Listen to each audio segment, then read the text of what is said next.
हुतात्मा किसन ही जिंदाबाद, पद्मभूषण नागनाथांना जिंदाबाद। कुठे कुठे त्याचं क्यूआर कोड पाठव। कुसुमताई नाईकवडी जिंदाबाद, कुसुमताई नाईकवडी जिंदाबाद।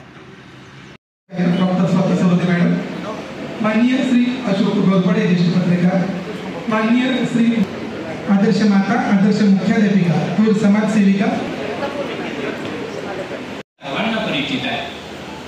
त्याचबरोबर आपल्या सर्वांचे मार्ग व्यासपीठावर उपस्थित असणारे आपल्या कारखान्याचे व्हाईस चेअरमन, त्याचबरोबर ते आपण जन्मदिवस साजरा करत असताना माईनी महाराष्ट्राला आणि आपल्या गांधी विवाहाची पद्धत पद्मभूषण अण्णांनी अतिशय सूक्ष्म पद्धतीने राबवलेली होती आणि या दाम्पत्याचा विवाह होतो। सर माईच्या रूपाने गिरवला आणि 1963 ला जिजामाता विद्यालयाची स्थापना झाली। परंपरेची शिकवण माई मुख्याध्यापक असताना अतिशय चांगल्या पद्धतीने जिजामाता विद्यालय। धन्यवाद।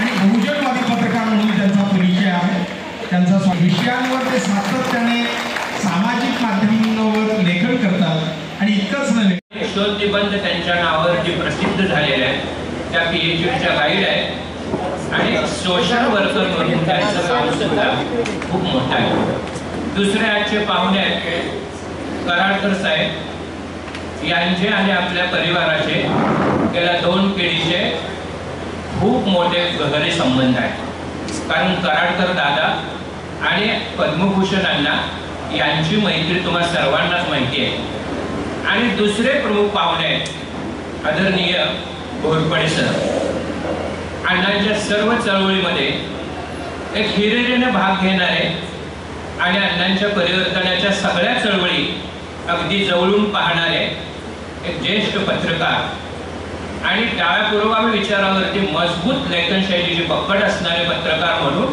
आपल्या सर्वांना परिचित आहे। त्याचबरोबर आपल्या सर्वांचे मार्गदर्शक आदरणीय काकासाहेब, व्यासपीठावर उपस्थित असणारे आपल्या कारखान्याचे व्हाईस चेअरमन, त्याचबरोबर ते या ठिकाणी युवा नेते वीर धवल नायकवडी, आदरणीय गौरव भाऊ, त्याचबरोबर ते कदम मॅडम, आहिर मॅडम, उपस्थित सर्व बंधू आणि भगिनींनो, आज 93वा आपण जन्मदिवस साजरा करत असताना माईनी महाराष्ट्राला आणि आपल्या संकुलाला दिलेले योगदान आपण कधीही विसरून चालणार नाही।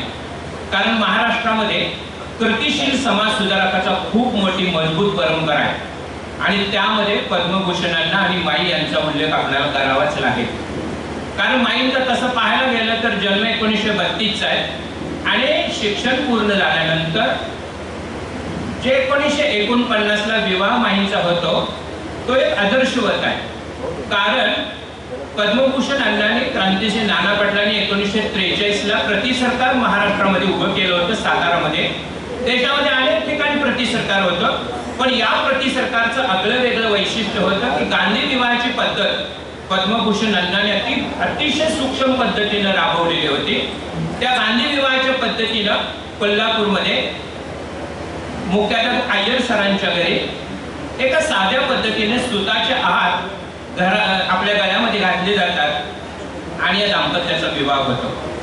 सरोदे सरांची मुलगी क्रांतिगीत गाते आणि विवाहाची कोणतीही मंगलाष्टका नाही, कोणतीही धार्मिक विधी नाही, कोणत्याही प्रथापरंपरांचं पालन नाही। एका साध्या गांधी विवाह पद्धतीने विवाह जे नागनाथ अण्णांनी प्रचंड मोठ्या प्रमाणात 1943 पासून 46 पर्यंत या मुवमेंट मध्ये राबवलेले होते। 49ला अण्णा हेरतात की आपलं स्वातंत्र्य तर आता आपल्याला मिळालेलं आहे आणि हे स्वातंत्र्य टिकवायचं असेल तर आपल्या मंडळींना ज्ञान मिळालं पाहिजे, शिक्षण मिळालं पाहिजे आणि त्यासाठी किसान शिक्षण संस्था 1949ला ओपन होते आणि प्रचंड मोठी गरुड झेप घेत असताना 1963 साली अण्णांना पुन्हा कळतं की जे फुले करून दाखवलेलं होतं की मुलींच्या शिक्षणाला प्राधान्य दिलेलं होतं, कर्मवीर अण्णांनी आपल्या पत्नीच्या शिक्षणाला प्राधान्य दिलेलं होतं, क्रांतिसिंह नाना पाटलांनी आपल्या पत्नीच्या शिक्षणाला प्राधान्य दिलेलं होतं, माईंच्या रूपाने गिरवला आणि 1963 जिजामाता विद्यालयाची स्थापना झाल्याबरोबर माईंना तिथं शिक्षक म्हणून उभा केला नाही.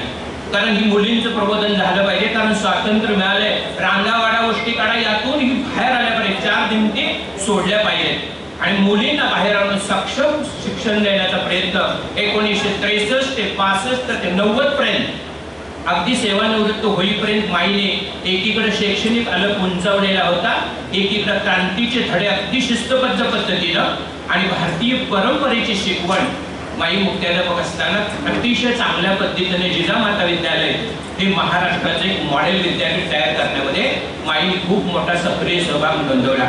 अशा अनेक आठवणी आहेत. 71ला ज्यावेळेला प्रगतीला सुरुवात झाली, वाळवा आणि इस्लामपूरच्या रस्त्याचं काम सुरू झालं, त्यावेळेला स्वातंत्र्य चळवळीमध्ये साराबंदीची चळवळ अनेक ठिकाणी राबवलेली होती. तीच कित्ता स्वातंत्र्य मिळाल्यानंतर 71ला अण्णा आणि माईने इस्लामपूर आणि वाळवा रस्ता व्हायला पाहिजे यासाठी साराबंदीची चळवळ उभी केलेली आहे. आता याचा अर्थच आहे की कर रूपाने देणारे आपण पैसे आहोत आणि आपल्या प्रगतीसाठी दळणवळणाची साधने महत्वाची आहेत. हे माईने अतिशय बारकाईने आपल्या मार्गदर्शनातून लोकांना पटवून दिलेलं होतं. 88ला दलित आदिवासी ग्रामीण साहित्य संमेलन भरलेलं होतं आपल्या वाळव्यामध्ये. त्या साहित्य संमेलनाच्या माई अध्यक्षही होत्या. त्या अध्यक्षीय भाषणामध्ये उपेक्षित वर्गाला हे व्यासपीठ का महत्वाचं आहे हे ठाम ठणकावून माईने सांगितलेलं होतं. 92ला माई जिल्हा परिषदेला निवडून आलेल्या होत्या आणि त्यामध्ये पंचायत राज्य व्यवस्थेमधला हा जिल्हा परिषद घटक कसा महत्वाचा आहे, अतिशय गाव गाड्या वस्तीवर पर्यंत या जिल्हा परिषदेच्या माध्यमातून योजना माईने नेण्याचा खूप चांगला प्रयत्न केला. 57ला माई आजारी होत्या आणि माई आजारी असताना एक खूप चांगला प्रसंग आजच्या 21व्या शतकाला आपण स्पर्श करतोय. आजच्या महिलांनी लक्षात ठेवण्यासारखा तो प्रसंग आहे. कारण माई आजारी असताना बालकाच्या निरागसतेनं आईसाहेब त्यांची सांगलीमध्ये सेवा करत आहे आणि असेच डॉक्टरांनी एक प्रश्न आईला टाकला, आई इतक्या मनपूर्वक तुम्ही सुनेची सेवा करताय, जर या माई गेल्या तर? बघा प्रश्न कसा आहे. माई आई शांत झाल्या आणि डॉक्टरांना म्हणताय, डॉक्टर माझ्या नागनाथची बायको जर गेली तर माझ्या नागनाथला याच्याही पेक्षा सुंदर बायको मिळेल, पण डॉक्टर साहेब हे लक्षात ठेवा, माझ्या नातवांना त्यांची आई मिळणार नाही. डॉक्टर साहेब माझ्या नातवांना त्यांची आई मिळणार नाही.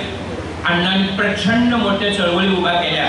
विस्थापितांचं पुनर्वसन असो किंवा 93ला सुरू झालेली आटपाडी पाणी संघर्ष परिषद असो, या परिषदेसाठी जे फाउंडेशन लागतं ते बौद्धिक फाउंडेशन अतिशय चांगल्या पद्धतीने माईने दिलेलं होतं. 93ला सुरू झालेली परिषद ज्याला 96ला कृष्णा खोरे विकास महामंडळाची स्थापना होते आणि 80,000 लोक भवानी हायस्कूलच्या मंडपामध्ये हायस्कूलच्या मैदानावरती आपल्या आटपाडीला जमतात. त्या परिषदेचं स्त्री आपण माईंना देणं खूप गरजेचं आहे. कारण 2-3 महिने माई गाव वाडी वस्तीवरती फिरून लोकांचं प्रबोधन साधत होतं. तुम्ही एकत्र येणं का गरजेचं आहे आणि आजपर्यंत क्रांतीवीर अण्णांनी घेतलेल्या हातामध्ये चळवळी कधीही फेल गेल्या नाही. हे कृष्णा खोरेचं पाणी आपल्याला येणार आहे, हे दिवा स्वप्न नाही आणि हे पाणी कसं येईल अतिशय अभ्यासबद्ध पद्धतीनं माई लोकांना पटवून देत होत्या. आज त्या योजनेला यश मिळालेलं आहे. आज शासनाने डिक्लेअर केलेल्या आकड्यामध्ये 80,000 दुसरा टप्पा पूर्ण होतोय, 80,000 हेक्टर ओलिताखाली आलेला आहे. शासन म्हणते तिसरा टप्पा जेव्हा पूर्ण होईल त्याला 1,21,427 हेक्टर क्षेत्र ओलिताखाली येणार आहे. एवढं मोठं उत्तुंग काम केलेलं हे महाराष्ट्रातील एकमेव दाम्पत्य म्हणावं लागेल.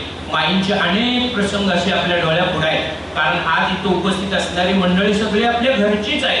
कारण अण्णांची मुवमेंट त्यांनी जवळून बघितलेलं आहे. तुम्ही या ठिकाणी आला, पत्रकार मंडळी या ठिकाणी आला, तुमचं सर्वांचं हुतात्मा शिक्षक आणि उद्योग समूहाच्या वतीने मी मनपूर्वक स्वागत करतो. आणि एका इतिहासकाराने म्हटलेलं आहे, अशी माणसं होती की आपल्याला इतिहासात शोधावी लागतील, अशी माणसं होती तर आपल्याला इतिहासात शोधावी लागतील. धन्यवाद. धन्यवाद.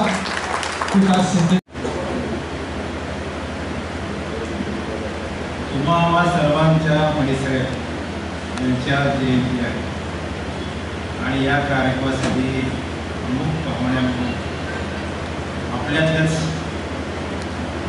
आणि घरातला वेणुताई चव्हाण महाविद्यालयामध्ये प्राचार्य म्हणून काम करणाऱ्या डॉक्टर स्वाती सरोदे या लाभलेले माझे मित्र, ज्यांची 40 वर्षाची माझी मैत्री आहे. ते कवी, साहित्यिक, पत्रकारी आहेत. जाहिरात क्षेत्रात त्यांचं खूप मोठं नाव आहे असे महेश कराडकर. आजच्या कार्यक्रमाचे अध्यक्ष आणि आमचे मित्र वैभव काका, व्यासपीठावरील विशाखाताई, इतर मान्यवर, माझे अध्यक्ष कांबळे साहेब, आपण सगळे, आपल्या सर्वांचंच मी स्वागत करतोय. या ठिकाणी आजचा कार्यक्रम होताना गेला महिनाभर आम्ही एक आठवण काढत होतो की वाळव्याला आपण बरेच दिवस गेलो नाही. महेशरावचं माझं चाललं होतं की आपण एक दिवशी जाऊन घेऊया, की थोडा गॅप पडला. म्हणजे ही एक थोडीशी आतुरता होती आम्हाला, की वाटलं की जायला पाहिजे आपण, म्हणजे काहीतरी निमित्तानं आपण जाऊया असं वाटलं.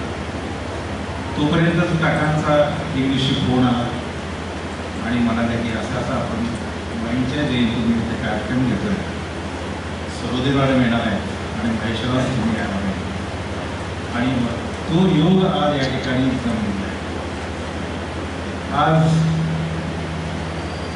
इथलं या वातावरणामध्ये मी फार रमलेलो आहे. वाळव्याला जायचं म्हटलं की मला कधी कंटाळा केलेला नाही.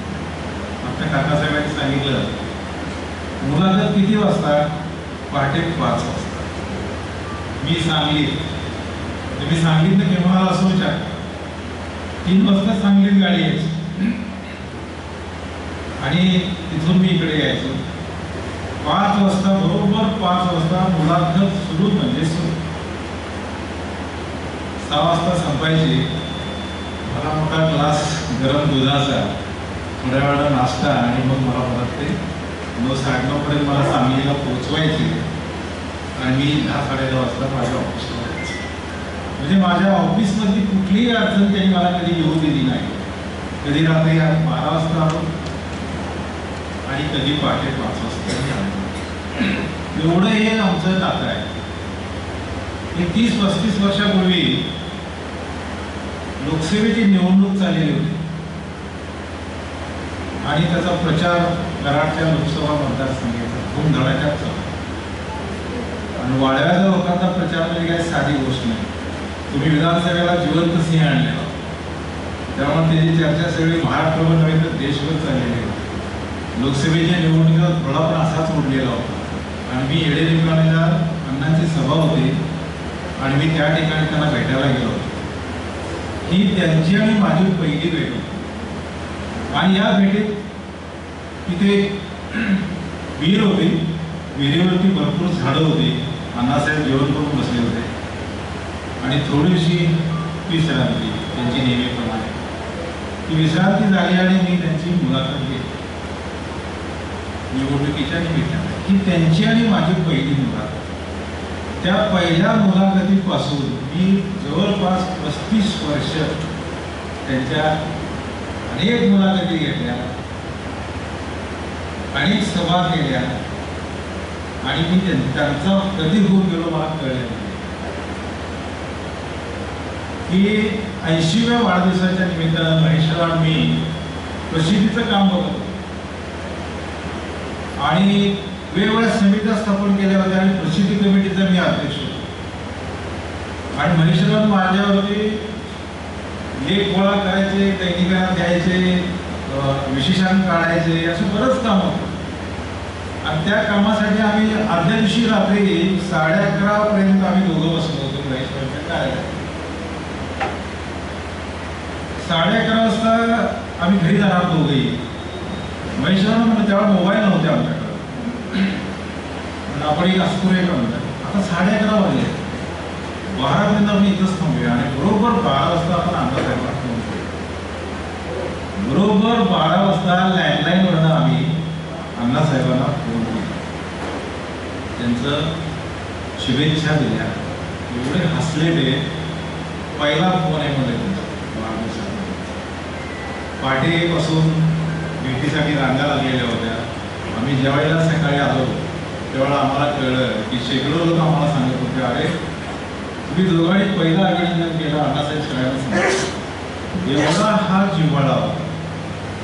त्याच्यानंतर आम्ही जेवढे कार्यक्रम केले, ज्या चळवळी झाल्या, मग किनीची परिषद असेल, साराबंदीची चळवळ असेल, त्याच्यानंतर इथल्या स्थानिक जेवढ्या म्हणून आहेत, पाणी पुरवठ्याच्या असतील, कष्टकऱ्यांच्या आहेत, श्रमिकांच्या आहेत, धरणग्रस्तांच्या चळवळी तर मी एवढ्या पाहिल्या की धरणग्रस्त सगळे येऊन कलेक्टर ऑफिसमध्ये येऊन थांबायचे, मोर्चे मोठे निघायचे, अख्खं सांगली शहर बघत राहायचे ते मोर्चे. आणि त्या मोर्चामध्ये अण्णासाहेबांच्या बरोबर भाईसाहेब सुद्धा असायचे. आणि मग तिथून आमचा परिचय सारखा वाढत ही काही साधी गोष्ट नाही की गुरुंगवाडीसारख्या ठिकाणी जे सदन गाव आहे तिथं जन्मलेल्या माईसाहेब, त्याला दुष्काळ माहीत असणं तसं शक्य नव्हतं. पण इथं सगळंच होतं. धरणग्रस्तांची चळवळ होती, कामगारांची होती, दलितांची होती, साहित्याची होती, कुठली नव्हती. आणि म्हणून ती 13 दुष्काळी तालुक्याची सर्वात मोठी चळवळ आटपाडीच्या पाणी परिषदेची त्यांनी उभा केली. आणि आटपाडीची पाणी परिषद म्हणजे काय आहे, मला वाटतं तिथं येणाऱ्या प्रत्येकाला माहिती आहे, तरी पण मी आठवण करून देतो की रखरखीत ऊन, जवळपास एक झाड नाही आहे. भवानी मैदान म्हणून ते प्रसिद्ध आहे. स्टेज मोकळं, वरती काही छप्पर नाही आहे. मग दिवसभरे असू दे, राजबरोबर असू दे, किंवा गणपतराव देशमुख साहेब असू दे, कुणीही असू दे, कुठलाही माणूस आला तर तेव्हा रखरख त्या उन्हातच बसायचा. आणि अण्णासाहेबांच्या शेजारी माईसाहेब त्या भर उन्हात डोक्यावर पदर घेऊन बसलेले आहेत. अण्णासाहेबांचा प्रत्येक क्षेत्रात अभ्यास होता. पण माईसाहेब त्यांच्याबरोबर राहून त्यांनी सगळ्या क्षेत्रांचा अभ्यास केला. आणि तो अभ्यास एवढा मोठा की त्यांची भाषणं ऐकत राहावीत असं वाटतं. किती मोठा अभ्यास. आणि काय तुम्हाला मी वेगळं सांगायला होतो, आवाज कणकणी, उच्चार अत्यंत स्पष्ट. एखादा अवघड शब्द सुद्धा तो किती सोपा असतो तो त्यांनीच सांगावा, एवढं सोपं त्यांचं वक्तृत्व भारावून जायचो आम्ही.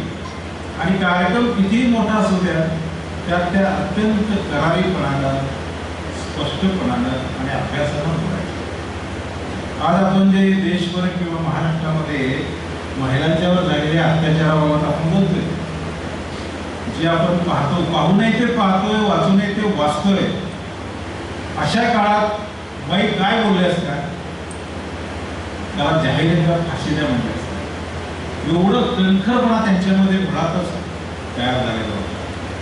म्हणजे लहानपणापासूनच त्यांनी अभ्यासाची एक सवय लावून घेतली होती. कुठलाही विषय असू द्या त्याच्यावरती खोलवर जाऊन आपण अभ्यास केला पाहिजे, त्याच्यावर आपल्याला पाहिजे. एखादा कार्यक्रम संपला की त्या स्टेजवरच बसलेल्या असायच्या. मग आम्ही सगळ्यांची भेट झालेली असायची, बाहेर आली, सगळा मित्रबरोबर तयार झालेला. पण वैष्णवाने आम्ही मग राजेश माईसाहेबांना भेटायला पुन्हा व्यासपीठावरती जायचं. तिथे गेल्यानंतर त्या चौकशी करायच्या, कधी आलाय, जेवण झालंय की नाही. कधीतरी महेशरावांच्या घरीच आमची भेट व्हायची. ह्या अशा भेटीतून आम्ही एवढा जिव्हाळा निर्माण झालेला होता की खूप काही जिव्हाळा. तुम्हाला सांगतो की अण्णासाहेब म्हणजे एक भंगावतं वादळ होतं स्वातंत्र्य संग्रामात. क्रांतिश्री नाना पाटील, जी.ओ. पुलार, हे एकूणच सगळे स्वातंत्र्य सैनिक. त्याचा इतिहास वाळवेकरांना नवीन काय सांगायची गरज नाही आहे. वाळवा त्यात अग्रवादी होता, सगळा अग्रवादी होता, त्यानंतर कराड सुद्धा अग्रवादी होता. आणि या ठिकाणी जे वातावरण तयार झालं होतं तसं वातावरण मला वाटतं महाराष्ट्रात किंवा देशात अन्यत्र कुठं असायचं वाटलं नाही. या चळवळीतनं भोंगवणारे हे वादळ, त्या वादळाबरोबर संसार करणं एवढं सोपं नव्हतं. पण त्यांच्याबरोबर त्यांनी हा संसार केला. आणि कुठेही त्या कमी पडलेल्या नाहीत. आणि त्यात सगळ्यात महत्त्वाची गोष्ट म्हणजे चळवळीच्या बरोबर राहून त्यांनी कुटुंब सांभाळले. अण्णांनी कुटुंब सांभाळले. बाई व्यासपीठावरनं सांगायचं की नायकवडी चळवळी नायकवडीच म्हणायची आणि आम्ही सगळे हे खाली बघत राहायचं. एवढं सामर्थ्य, एवढी सहनशीलता त्यांच्यामध्ये. महिलांनी उभं राहिलं पाहिजे, पुढं आलं पाहिजे, निर्भीडपणानं बोललं पाहिजे, हे धाडस सुद्धा त्यांनी त्यांच्यामध्ये निर्माण केलं. आणि त्यांनी शिक्षण क्षेत्रामध्ये जे काम केलं ते मुलींना घडवण्याचं काम केलं. एक प्रसंग थोडक्यात सांगतो की मी त्यांचं इच्छा होते प्रवास वाचलं, आधी वाचलं होतं आणि आताही आज कार्यक्रमाच्या निमित्ताने पुन्हा एकदा ते वाचलं. तर त्याच्यातली संवाद जे त्याच्यामध्ये त्यांनी लिहिले किंवा एकूणच प्रवास करणं त्यांनी जे लिहिलेलं आहे ते प्रत्येकाच्या घरामध्ये पती पत्नी मुलं याच्यामध्ये जो संवाद घडतो त्या पद्धतीचा तो संवाद आहे. त्या संवादामध्ये एक वाक्य असं आहे की अण्णासाहेब रशियाला निघाले,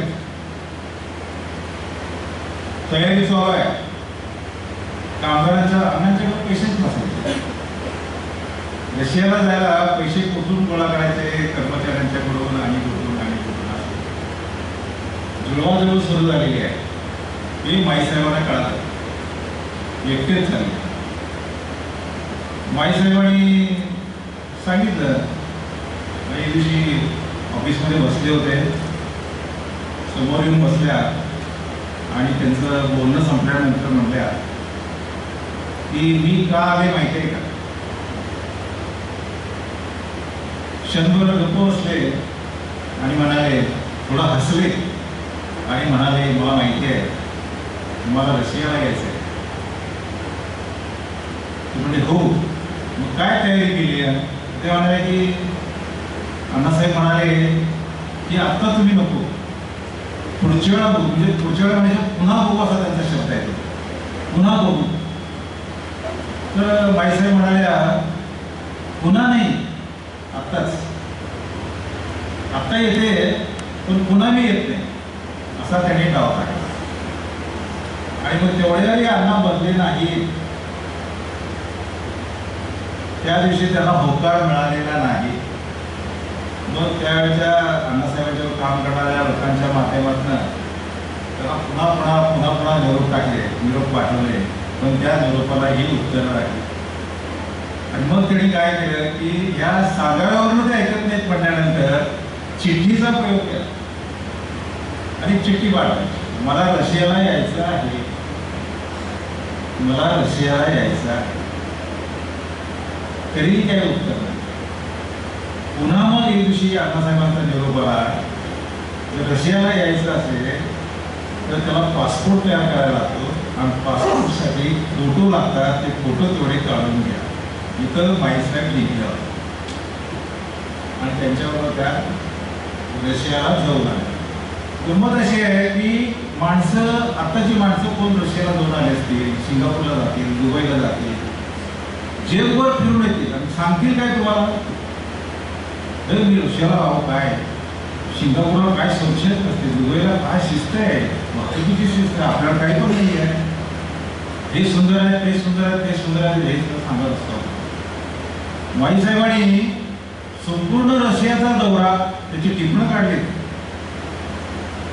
जाताना काय काय तयारी केली, कुठल्या गाडीत मी बसले, कसे गेले मुंबईमध्ये, मुंबईतून विमानतळावर दिल्लीला कसे गेले, विमानात बसल्यानंतर ते विमान कसं होतं, ती हवाई सुंदरी कशी होती, तिला जेवण कसं आणून दिलं, चहा दिला, काय काय दिलं, बेल बांधा, इथं पासून ते विमानाची रचना पण त्याच्यामध्ये उल्लेख केलेला आहे. आणि विमान कुठल्या 3 प्रकारचे विमान असतात त्याचा पण त्याच्यामध्ये उल्लेख आहे. आणि रोज जिथं जिथं जे पाहिले ते त्यांनी त्याच्यामध्ये लिहिलेलं आहे. आणि विशेष म्हणजे तिथली भाषा, तिथली संस्कृती, तिथलं राजकारण, तिथलं समाजकारण, महिलांच्या विषयी तिथं काय काय वातावरण आहे. तिथल्या महिलेला नाही म्हटलं तर 150 दिवसापर्यंत प्रसूतीची रजा मिळते आणि नोकरी करणाऱ्या त्या महिलेला निम्मा पगार पण मिळतो. आपल्याकडे काय असं तुलनात्मक त्यांनी ते लिहिलेलं आहे. दुसरी गोष्ट त्या शाळांची शिस्त कशी आहे, कसं शिक्षण दिलं जातं, मुलांच्या किती दप्तराचा ओझं टाकलं जातं, या सगळ्या गोष्टी त्याच्यामध्ये आहेत.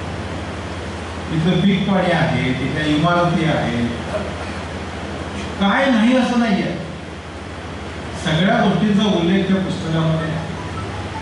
आणि मग त्यांनी शेवट असा केला त्या पुस्तकाचा की म्हणजे हे सगळं आम्ही बघितलं, आणखी काही देश पाहिले, पण भारत हा भारत आहे. भारत हा इतका निसर्ग संपन्न आणि एवढा देखणा आहे, एवढी संपत्ती त्याच्यामध्ये आहे की ती संपत्ती अन्य कुठल्याही देशामध्ये नाही आहे, ती भारतामध्ये. पण आपल्यालाच लोकांनी आपल्या देशाला हीन दर्जा दिलेला आहे, याची खंत मात्र त्यांनी व्यक्त केलेली आहे. तिथं त्या पुस्तकाचा शेवट कमी 31-32 वर्ष अण्णासाहेबांच्याकडे येताना वाईंचा सहवास लाभला, त्यांचे विचार ऐकायला मिळाले, त्यांचं काम पाहायला मिळालं. आणि सगळ्यात महत्त्वाचं म्हणजे जसं महेशराव त्यांच्या जवळचे होते, राजा त्यांच्या जवळचा होता, मी सुद्धा त्यांच्या जवळचा होऊन गेलो. मगाशी काकासाहेबांनी उल्लेख केला, फक्त आणि फक्त मी एकटाच मुलाखती घेतो. 80व्या वाढदिवसाला सांगली आकाशवाणीवरून कुणी मुलाखत घ्यायची असा प्रश्न आला. अण्णासाहेबांकडे अनेक लोक आहेत, मुलाखत दिली नाही. मग तोडगा काढला, अशोकराव घोरपडे घेत असतील तर मी ती मुलाखत तीच तुम्ही सगळ्या संपूर्ण वाळवा शहरामध्ये ती त्या दिवशी ऐकवली आणि दर स्मृती दिनालाही आपण ऐकवतो तीच मुलाखत. जेव्हा आठवड्याला एक पाणी परिषद झाली होती त्याचा एक उल्लेख करतो आणि मी शेवटच्या टप्प्याकडे येतो. 96-97ची परिषद असावी की जवळपास 1 लाखाच्या जवळपास माणसं जमा झालेली होती. आणि माझ्याबरोबर हरिशंकर नावाचा एक फोटोग्राफर, त्या काळी अद्यावत कॅमेरे नव्हते आणि एवढी गर्दी कॅमेऱ्यात कशी कव्हर करायची असा प्रश्न होता आमच्यासमोर. ते या कोपऱ्याने या कोपऱ्यापर्यंत एक फोटो, या कोपऱ्यापर्यंत त्या झाडापर्यंत एक फोटो, या पोलपासून इकडपर्यंत फोटो, असे 5-7 फोटो काढले. ते व्यवस्थित रात्रभर त्या माणसाला जोडले. जणू काही तो एकच फोटो आहे असं वाटतं. आता तो एकच काढता येतो, त्यावेळेला काढता येत नव्हता. अण्णासाहेब बोलतायत आणि समोर ती अखंड गर्दी आहे लाखावर. तोच तो फोटो आपण व्यासपीठावरती लावतो. चळवळीच्या कुठल्याही कारणात म्हणजे आम्हाला सुद्धा अण्णासाहेबांचं एक कार्य आहे, माईसाहेबांचं एक कार्य आहे, त्याचं कौतुक वाटायचं. हुतात्मा पॅटर्न लोकप्रिय करण्यासाठी मला खूप आवडायचं, खूप आवडायचं. आणि आवडायचं त्याला कारण असं होतं की मी सातत्यानं दुष्काळावरती लिहायचं, सिंचन योजनांच्यावर लिहायचो. काकाने टेंबू आणि म्हैशा त्या योजना मी 20 वेळा पाहिल्या. स्टार्ट एंड नदीपासून शेवटपर्यंत 20 वेळा मी पाहिलेल्या आहेत आणि त्याचा अभ्यास केलेला आहे. मग चळवळीमध्ये त्याचा एक सर्वे मांडायचा होता आणि तो सर्वे मांडताना एक 3-4 लोक माझ्यावर दिले, काही प्राध्यापक तुमच्याकडे होते, काही शिक्षक होते आणि एक फोटोग्राफर, एक व्हिडिओग्राफर, अशी माणसं माझ्याकडे दिली होती. आणि त्या समितीमध्ये मी होतो. एक 5-6 दिवस त्या सगळ्या योजना मला गाडी दिली होती. जेवण रात्री असायच्या बरोबर तिथं वाटेत जेवायचं आणि तो सगळा सर्वे करून आम्ही अण्णासाहेबांच्या समोर मांडतो. तुमच्या संचालक बोर्ड आणि त्या पाणी परिषदेमध्ये काम करणाऱ्या लोकांच्या समोर त्याचं प्रेझेंटेशन करायची संधी मला मिळाली. एवढा जीव या वाड्यावरती माळवेकरांनी माझ्यावर टाकलाय आणि म्हणून मलाही ह्या वाड्यात समरस पाहायला खूप आवडलं. माझ्यानंतर महेश कराडकर बोलणार आहेत, सरोजी मॅडम बोलणार आहेत, त्यामुळं मी तुमच्या घरचा असल्यामुळं एवढंच बोलतो. असाच लोक राहावा, सहवास करावा अशी इच्छा व्यक्त करतो. माई साहेबांना मनापासून श्रद्धांजली वाटतो. धन्यवाद. हे ठरवायचं कंत्राट माझ्याकडे असतं. म्हणजे हे पाहुणे बोलूया, ते बोलूया, काकांशी चर्चा होते, भैयांशी चर्चा पूर्वी व्हायची. तर ह्या ज्या गोष्टी आहेत तर ते मला अचानक काकांनी तूच पाहुणा म्हणून ये, कारण आज भवाळकर बाईंना खरं म्हणजे बोलवायचं होतं कार्यक्रमाला.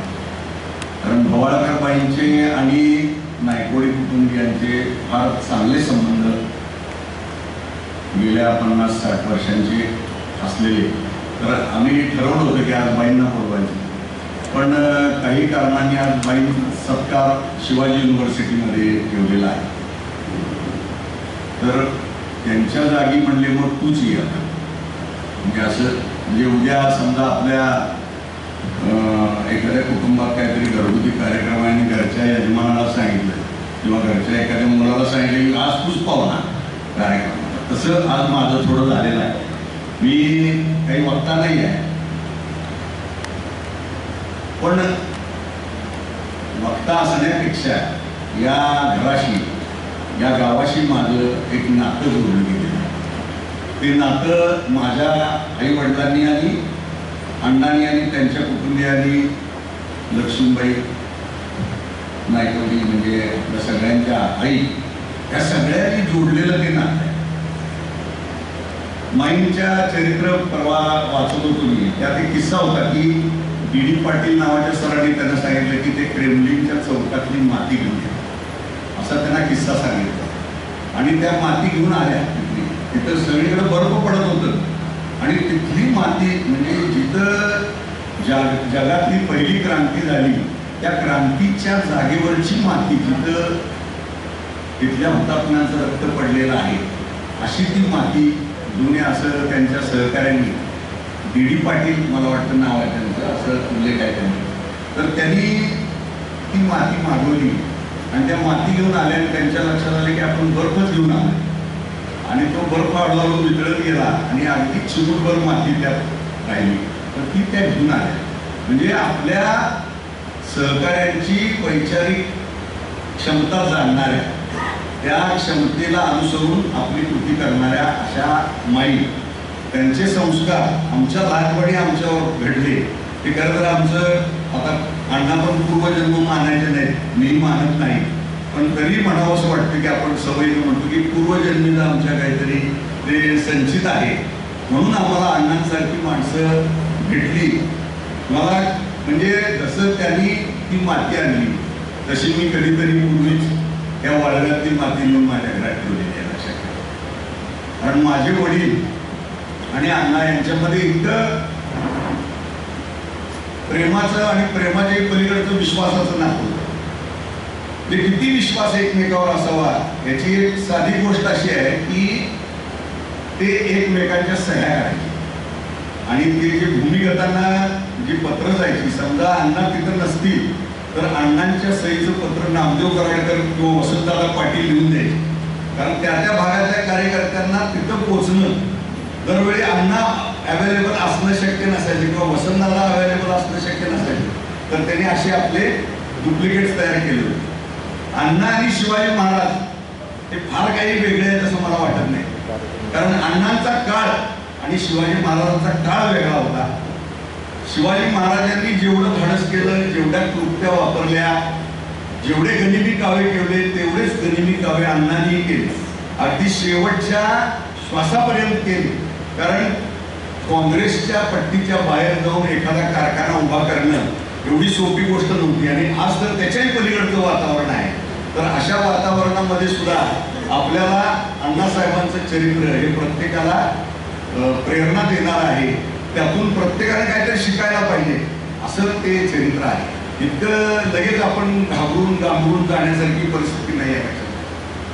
तर मला अनेक आठवणी इथल्या मी खेळलेल्या काकांच्या बरोबर खेळलो, भैयाच्या बरोबर खेळलोय, तिरंदाजाचा मार खाल्ला आम्ही, अशा बऱ्याच गोष्टी. विशाखा ताई आहेत, वहिनी आहेत, मामी आहेत, सगळेजण इथं आहेत तुम्ही.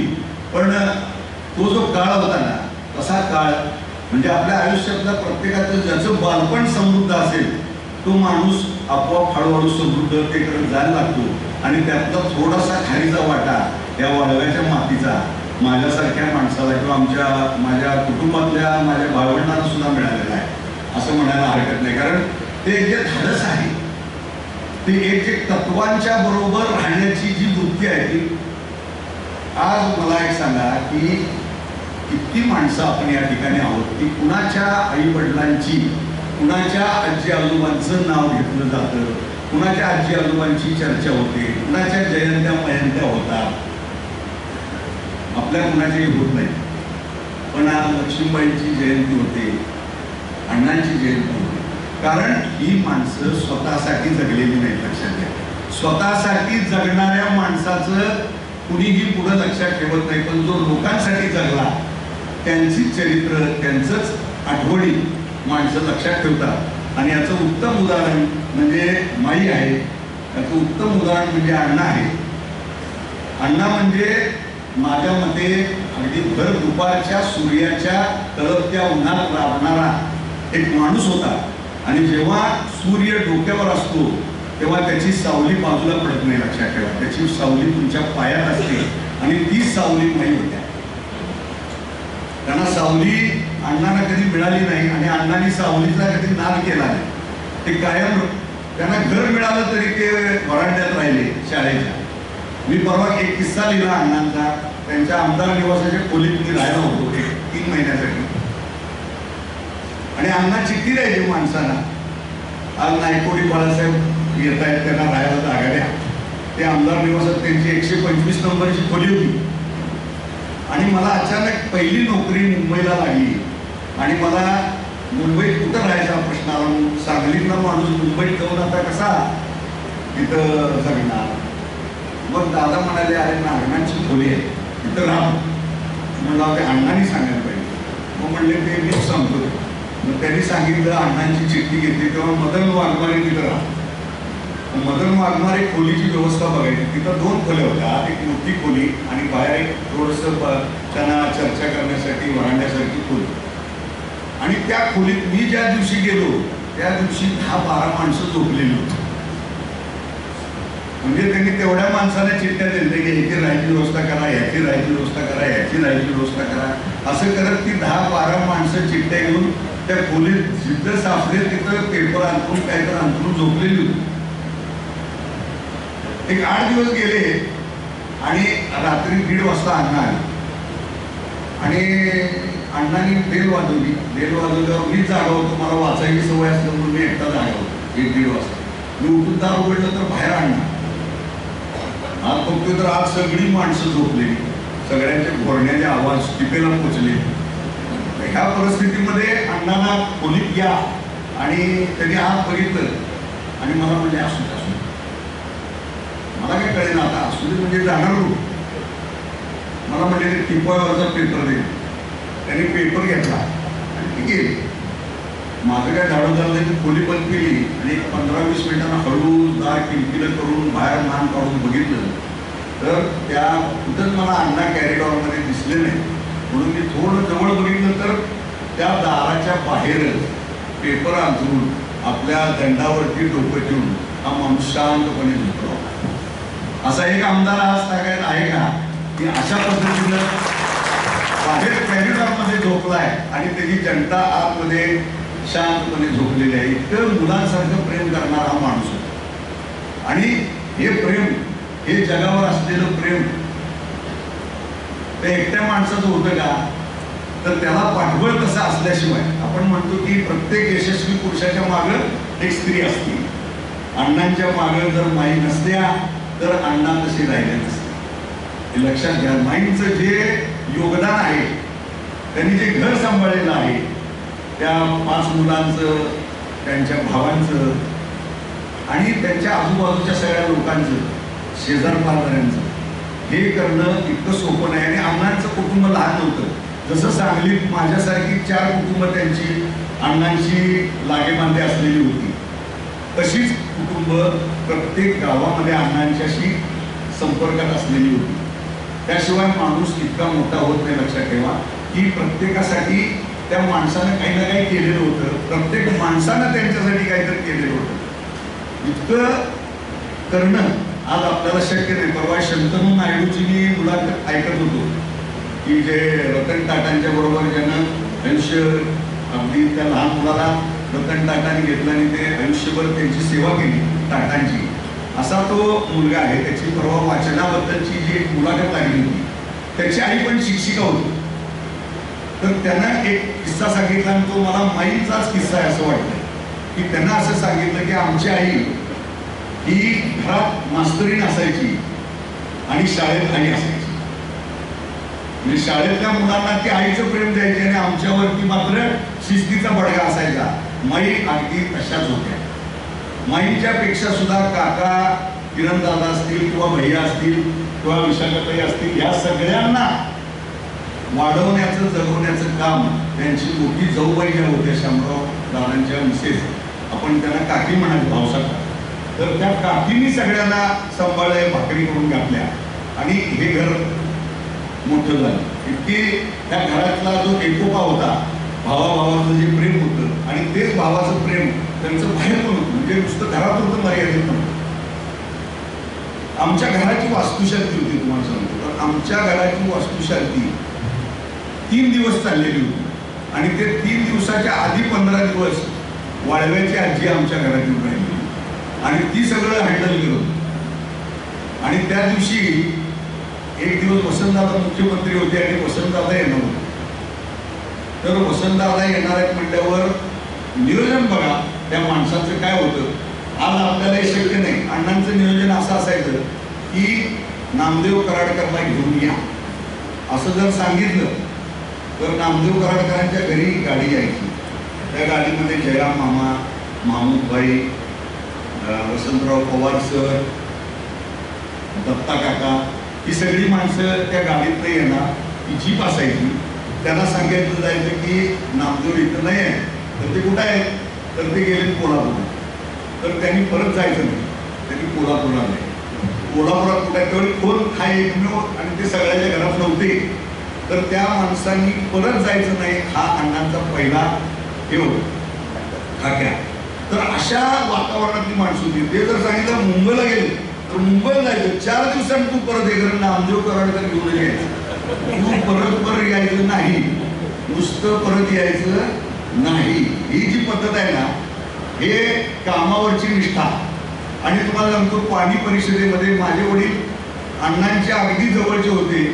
तुम्हाला सगळ्यांना माहिती असेल किस्सा, माझ्या बहिणीचं लग्न जे आहे ते माझ्या वडिलांनी कन्यादान केलेलं आहे. अण्णांच्या विरोधात जाऊन, आजीच्या विरोधात जाऊन ते लग्न माझ्या वडिलांनी, मी त्यावेळी आमचड्डीत होतो, मला अजूनही आठवते, तर ते लग्न त्यांनी करून दिलेलं होतं. आणि इथं कुणाचंही असं हे नव्हतं की हे तू कसं काय केलंस किंवा नाहीतर वाळवायचे लोक कसे तुम्हाला माहीत आहे.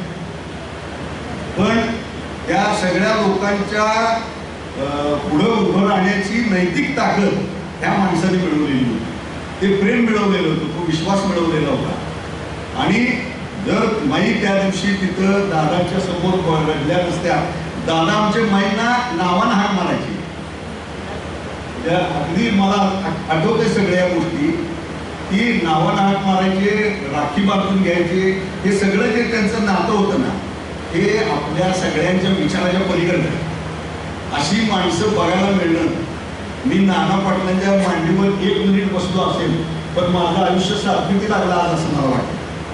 कारण नागनाथ अण्णांच्या आम्ही अंगा खांद्यावर वाढलं. माझ्या ऑफिसचं उद्घाटन नागनाथ अण्णांनी केलं आणि 3:30 वाजता आम्ही सांगितलं की अण्णा 4 वाजता आपल्याला उद्घाटन करायचं, तुमच्या हस्ते फीत कापायची आहे. तर अण्णा 3:30 वाजता हजर आणि मी आवरायला 3 वाजता घरी गेलो होतो आणि जया मामाचा फोन आला, महेश अण्णा आले. अण्णा आलेत म्हणल्यावर सगळ्यांचं धावत काढलं. म्हणजे 4 वाजता आहे, आलेत म्हणल्यावर मी पळत आहे तसा ते जुनेच कपडे घालून आलो. अण्णा तोपर्यंत 2 जिने चढून वर गेले होते चालत. त्यांचं वय माझ्यामध्ये त्याशी 85-86 असेल, 2008 सालची गोष्ट आहे. आणि ते वर गेले, त्या वरती जाऊन बसले, ते धोतर सुटलं अंगात अडकून तरी वर जाऊन बसले मला म्हणाले की यार तुझे दुसऱ्या मजल्यावर गिराईक कसे येणार तुझ्याकडे. अण्णा म्हणले किराणा दुकान नाही आहे, या आमचा जाहिरातीचा धंदा आहे म्हणतो, मलाच गिरायकाकडे जायला. मग म्हणले असं असतं काय. बरं, म्हणजे प्रांजळपणा होता. तुम्ही माईंचं जर चरित्र वाचलं तर त्यांनी इतकं वर्णन व्यवस्थित केलेलं आहे प्रत्येक गोष्टीचं. ते प्रांजळ आहे, त्यांचं आतलं मत आहे. कारण ही माणसं प्रेषितासारखी होती, लक्षात घ्या. हे सगळे प्रेषित होते. आणि प्रेषित म्हणजे काय असतं याचं एक बाबू बोरकरांनी एक 2 ओळीची कविता सांगितलेली आहे, ती मी सांगतो. मी फार बोलू शकतो त्या विषयावर, कारण माझं आणि या सगळ्यांचं जे नातं आहे ते फार पलीकडचं आहे. पण ते सगळं सांगत बसलो तर तुम्हालाही फार ते आवडेल, पण ते सांगण्याची आजची वेळ नाही आहे. आजची वेळ आपल्याला माईंचं आपण चिंतन करतोय. तर माई या काय होत्या, अण्णा काय होते, नाना पाटील काय होते, लक्ष्मीबाई काय होत्या. कबड्डी खेळणाऱ्या पोराला लक्ष्मीबाई जर सांगलीत स्पर्धा असतील आणि अंपायर चुकला तर त्याचं बकोटं धरायच्या, तर निर्णय चुकीचा दिलायस म्हणून. ही त्यांची ताकद होती. तर ही जी माणसं अशी कशी घडली, ही काय उगाच घडली नाही. ही घडायचं कारण एकच होतं की त्यांनी आपला आवाज ऐकला. ते बाहेरच्या आवाजावर 100 कार्यकर्ते काय सांगतात, हा काय सांगतो, तू काय सांगतो, याच्यावर नव्हतं. ते आपल्या आवाजानं सांगायचे, हे असंच होणार, तू दूध प्यायला घरी जा, तू बाकी काय सांगायचं नाही. इथंपर्यंत त्यांचं ते असायचं. मी एक बघितलंय की एक त्यांच्या विचाराचा नसलेला अधोगामी विचाराचा एक कार्यकर्ता अण्णांच्या वाढदिवसा दिवशी स्टेजवर येऊन बसला. तर अण्णांनी त्याला सांगितलं की या, ते ज्येष्ठ होते कार्यकर्ते, पण त्यांनी सांगितलं की यांना खाली घेऊन बसवा, सन्मानानं बसवा, कारण ते माझ्या स्टेजवर चालणार. ही जी विचारांची त्यांच्या जी हे होती ना, फार महत्वाची आहे. आणि त्यांच्यासारख्या प्रेषितांसाठी एक बाबू बोरकरांनी कविता लिहिलेली ती तुम्हाला सांगतो. चालले हे उंट कोठे, उंट वाळवंटात असतात. चालले हे उंट कोठे तप्त रेताळातून, म्हणजे सगळं जी वाळू आहे सगळी तापलेली आहे, ऊन आहे पडलेलं दुपारचं. अशा या भगभगत्या उन्हात हे उंट कुठे चालले. चालले हे उंट कोठे तप्त रेताळातून, स्वार झाल्या प्रेषितांना कोण हाती कुठून. त्यांना कोण हाका मारते की आणि कुठं चालले. चालले हे उंट कोठे तप्त रेताळातून, स्वार झाल्या प्रेषितांना कोण हाती कुठून. चालले का सोडूनी हे बायका पोरे घरे, चालले का सोडूनी हे बायका पोरे घरे. ना जरी रस्त्यात कोठे पान पाणी पाखरे, रस्त्यात पान नाही, पाणी नाही, पाखरं नाही, अशा कुठल्या रस्त्यावर हे चाललेले आहेत आपली सगळी पोरं बाळं बायका सोडून. हे असं त्यांचं हे होतं. पाणी आला पाठ मोरी कोणती यांची दिशा, पाण्याला पाठ फिरवणारी यांची कुठली तहान आहे. पाणी आला पाठ मोरी कोणती यांची तृषा, आणि डोळे बांधणारी कोणती यांची दिशा. हे डोळे बांधणारी यांची कुठली दिशा आहे, ही दिशा जी आहे त्या दिशेसाठीच आज आपण जे इथं एवढे सुखानं बसलेलो आहोत. एवढे आपल्याकडं त्यांनी ज्या भवितव्य आपलं घडवलेलं आहे सगळ्यांचं, ते एका माणसाच्या दृष्टीनं घडवलेलं आहे. आणि ती जी त्यांची दृष्टी, त्यांची जो पाणीदारपणा आहे ना, तर तो पाणीदारपणा त्यांना मी त्यांचा एक आमच्या उदय देवळेकरचा एकच फोटो आहे चांगला निघालेला. तो फोटो आपण सगळीकडे वापरतो बघा, काठी शर्ट आणि ते पाणीदार डोळे अण्णांचे आणि ते असं तिरकं बघताय. तो जो फोटो आहे, आपण क्रांतीवीरांचा कुठलाही फोटो बघितला तर तोच फोटो असतो. आणि त्या फोटोतला जो पाणीदारपणा आहे तो इतका प्युअर आहे, इतकं ते काय म्हणूया त्याला आपण स्वच्छ, इतकं आत्मा आलेला आहे की नाही. तो उमाळा आहे, तो इतका ताजा आहे. आणि तो उमाळा आयुष्यभर येणं आपल्यामधनं हे त्यांनी मिळवलेलं आहे. ही त्यांची साधना आहे आणि ती आपल्या सगळ्यांनी मिळवली पाहिजे असं मला वाटतंय. आणि तो दिवस आता ते आलेले आहे. ते त्यांची काय विचार होते हे विचार आपण घेणं गरजेचं आहे. आणि ते विचार माई त्यांच्याबरोबर जगल्या, आणि नुसता जगल्या नाही तर ते जिथं जिथं चुकत होती तिथं तिथं त्यांना सरळ करण्याचे काम पण माईने केलं. कारण माईंचा जो आवाज आहे तो कमावलेला आवाज, जसा आपण मगाशी यांनी सांगितलं की देवळातली घंटा वाजल्यावर जसा आवाज येतो तसा माईचा आवाज होता. आणि तो आवाज प्रत्येकाचे हृदय चिरून जाण्याची ताकद त्या आवाजात होती. का होती तर त्यात साधी सोपी गोष्ट आहे की कुठलाही स्वार्थ नव्हता. निस्वार्थीपणाने त्यांनी केलेलं काम होतं आणि प्रत्येक कामाकडे बघण्याचा निस्वार्थी दृष्टिकोन हा आपल्याला मिळवणं हीच आपली आजची त्यांचं चिंतन करण्यामागची एक सर्वात महत्वाची प्रेरणा आहे असं मला वाटतं. इतकं बोलून मी माझे 4 शब्द संबोधतो.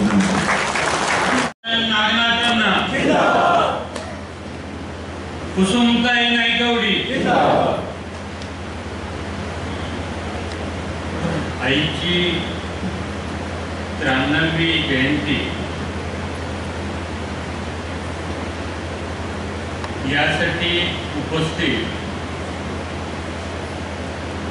आजच्या प्रमुख पाहुण्या प्राचार्य डॉक्टर स्वाती सरोदे, वेणुताई चव्हाण महाविद्यालय कराड, त्याचबरोबर आजचे दुसरे वक्ते पाहुणे ज्येष्ठ पत्रकार अशोकराव घोरपडे, त्याचबरोबर श्री महेश कराडकर, लेखक, कवी, संपादक, सामाजिक कार्यकर्ते,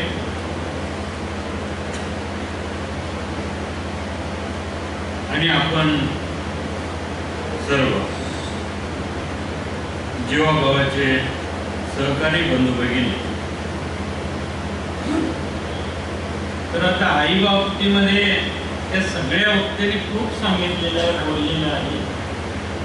तर मी काय सांगायचं हा माझ्या पुढचा प्रश्नचिन्ह आहे. पण की आईचा दिवस सकाळी 5ला सुरू व्हायचा, रात्री 11:30-12 पर्यंत.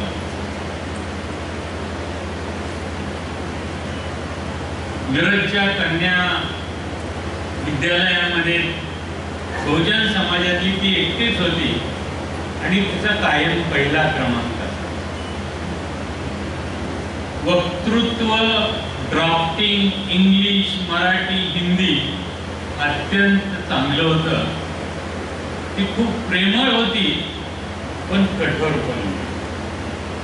दिवसभर केलेल्या कामाचा संध्याकाळी आईला रिपोर्ट द्यायचा आणि मगच आम्हाला झोपायला जायला परवानगी द्यायची. मुंबईहून येताना सुद्धा 12 वाजेपर्यंत वाट बघायची, आल्यानंतर भेटायचं आणि मग विश्रांती झोपायला आई पण जायची, मी पण जायची. पण खरं खूप आठवणी समोर येत आहे. आईनी, अण्णांनी आईनं शिकावं या अनुषंगानं ज्या काही गोष्टी सांगितल्या. तर प्रिन्स शिवाजी मराठा बोर्डिंगला मुलींचं वसतिगृह सुरू करायचं होतं आणि त्यावेळेला असणारे सगळे बोर्डिंगचे कार्यकर्ते हा ठरला निर्णय झाला. पण त्या काळामध्ये मराठा समाजातल्या मुलींना तिथं शिक्षणाला हॉस्टेलला ठेवत कोण नव्हतं आणि मग आईला पहिल्यांदा तिथं नेऊन ठेवलं होतं. एकटीच आहे आई. एकटे म्हटल्यानंतर त्या गेटच्या पुढच्या बाजूला पद्मा गेस्ट हाऊस हॉटेलचे मालक चव्हाण त्यांनी त्यांच्या बहिणीला तिथं सोबतीला आणून ठेवलं. त्या शाळेला जात नव्हत्या. असं प्रिन्स शिवाजी मराठा बोर्डिंगचं वसतिगृह चालू झालं. जिजामाता शिक्षण संपल्यानंतर जिजामाता विद्यालयाच्या आदर्श मुख्याध्यापिका म्हणून त्यांनी काम केलं. आज ही त्यांच्या पावलांना त्या विद्यालयात काम करणाऱ्या टीचरना जाणवतात. मॅडमनी सांगितलं मगाशी की त्यांच्या बहीण पण या जिजामाता विद्यालयाच्या विद्यार्थिनी होत्या. कित्येक विद्यार्थिनी त्यावेळच्या त्या सांगतात की आम्ही आईच्या मुळे वेळेच्या बाबतीमध्ये खूपच त्या करेक्ट असायच्या. मधली सुट्टी झाली की पायरीवरती उभा राहायच्या शाळेच्या, कोण बाहेर इकडं तिकडं मुली जरी असल्या तरी पळत आपापल्या वर्गावर जायच्या. आणखी वर्गात टीचर गेल्यानंतर अवांतर चर्चा नाही, लगेच टीचिंगचं काम सुरू व्हायचं. खूप आठवणी आहेत. अगदी खूप कष्ट पण तिनं घेतलं, खूप आज सोसलं. कुरुंबवाडीला जात असताना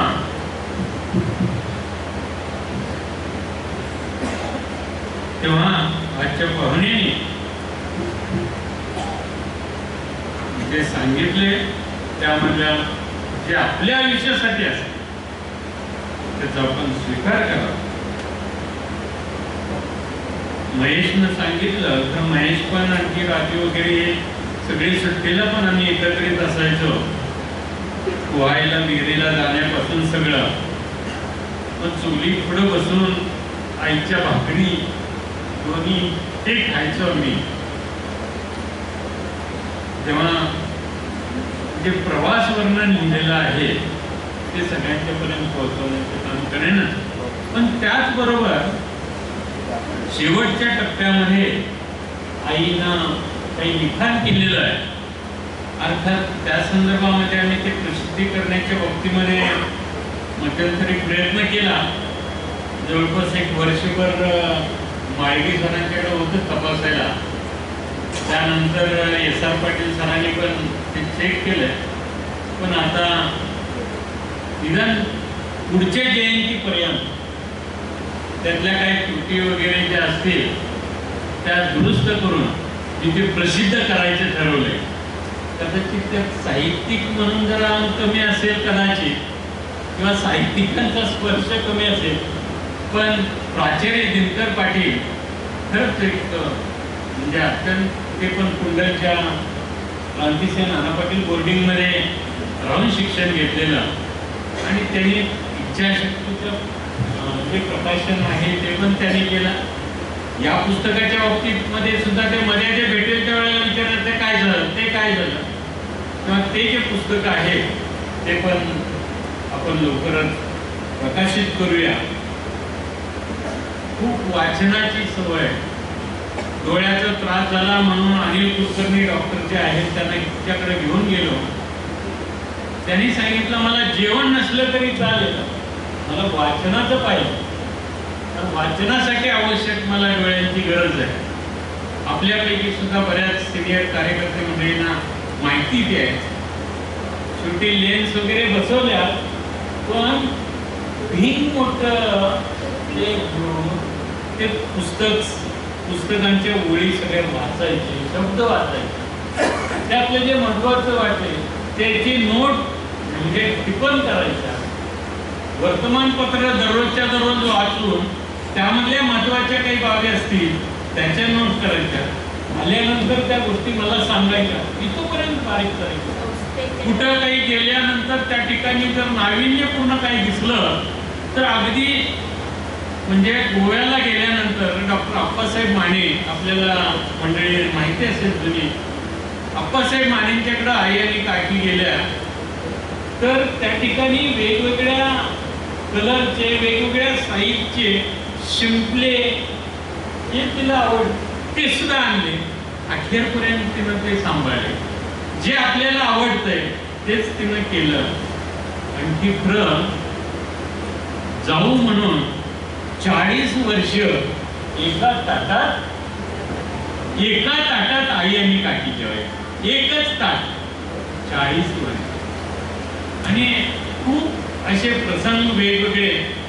पण कसं की अण्णांचं एवढं उत्तुंग व्यक्तिमत्व, आईसाहेबांचं व्यक्तिमत्व, आणि काही वेळेला मग आई सुद्धा त्याच्या सगळे ज्या काही त्यांचे व्यक्तिमत्वातले काही म्हणजे आपण गुण म्हणा किंवा त्यांचे जे पैलू होते ते काही पुढे येऊ शकले नाही. पण एक निश्चित ते करण्याचा प्रयत्न आपण आज करूया. ती आदर्श शिक्षिका होती, पण आदर्श आई पण होती. चूल असायची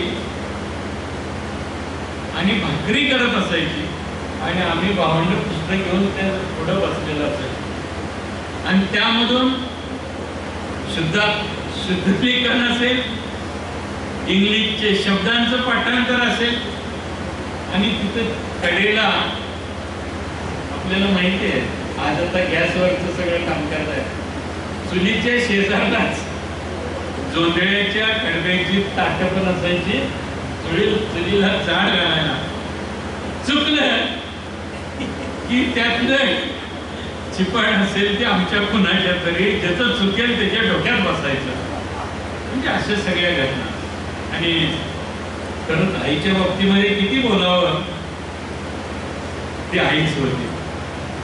तेव्हा आपण या जयंतीच्या निमित्तानं आपल्या व्यक्तिमत्वामध्ये, आपल्या जडणघडणीमध्ये, आपल्या कुटुंबाच्या जडणघडणीमध्ये जे काही आईचे चांगले विचार असतील, तिनं केलेली कृती असेल, तिचा जरी आपण अंगीकार करायचा प्रयत्न केला तर निश्चितपणानं आजच्या दिवसाचं सार्थक होईल.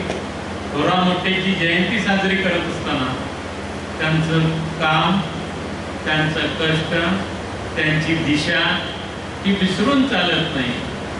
आणि म्हणूनच म्हटलं जातं इतिहास जर विसरलो तर मग वर्तमानात जगणं अवघड आहे आणि भविष्य घडवणं अवघड आहे. आणि म्हणून आपण सुद्धा चांगल्या पद्धतीचं जे वाचन साहित्य असेल त्याचा अभ्यास करावा, चांगल्या चालीरीती असतील त्या बघाव्यात, पण त्याचबरोबर माणूस म्हणून जगण्यासाठी ज्या आवश्यक काही गोष्टी असतील त्या योग्य पद्धतीने तिचं अनुकरण करावं. एवढंच या निमित्तानं आपल्यासमोर सांगू. मी या ठिकाणी थांबतो. जय हिंद, जय महाराष्ट्र. सर्वप्रथम आई साहेबांच्या पवित्र स्मृतीस मी वंदन करते. थोर समाजसेविका, आदर्श माता, आदर्श पत्नी आणि आदर्श मुख्याध्यापिका स्वर्गीय कुसुमताई नायकवडी यांच्या 93व्या जयंतीच्या निमित्तानं आपण सर्वजण उपस्थित आहोत. खरं तर क्रांतिवीर डॉक्टर पद्मभूषण नागनाथांना नायकवडी यांच्या सर्व चळवळीमध्ये सामाजिक असेल, शैक्षणिक असेल, साहित्यिक असेल किंवा शैक्षणिक, साहित्यिक आणि राजकीय चळवळीमध्ये सुद्धा अग्रभागी असणाऱ्या स्वर्गीय कुसुमताई नायकवडी खरं तर आजच्या विद्यार्थिनींनी, महिलांनी, युवा पिढीनं खूप आदर्श त्यांच्याकडून घेण्यासारखे आहेत. म्हणून मला असं म्हणावंसं वाटतं, तू खुद की खोज में निकल, तू किस लिए हताश है, तू चल तेरे वजूद की समय को भी तलाश है, तू चल तेरे वजूद की समय को भी तलाश है. आजच्या कार्यक्रमाच्या प्रमुख पाहुण्या सन्माननीय डॉक्टर सरोदे मॅडम, सन्माननीय कराड साहेब, सन्माननीय